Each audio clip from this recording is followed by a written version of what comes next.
Ni buka depan rumah ya kak? Ya, kita niaga depan rumah je. Okey. Kak, akak niaga apa kak? Nasi lemak berlauk. Okey kak, saya nak try dulu boleh? Boleh. Okey. Lauk apa yang best seller kat sini kak? Ini rendang, paru, sotong dengan serang. Okey kak, boleh budian tu semua. Okey. Dah lama ke kak berniaga kak? Oh, nasi lemak ni niaga dah 16 tahun lah.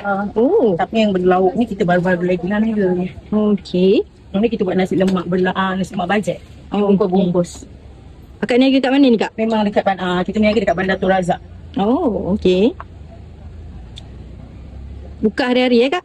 Buat masa ni sebab kita baru lagi berniaga. Oh. Buka hari-hari. Ayam nak bagian mana? Mana-mana pun boleh.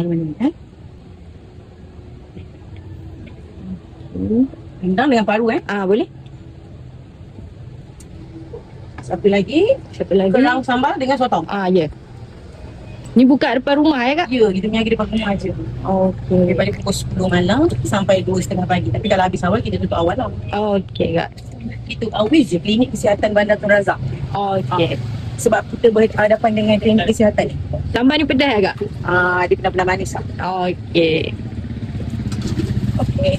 Dua ni berapa ni kak? Yang 12, yang sana 8 dengan 5, 13. 13.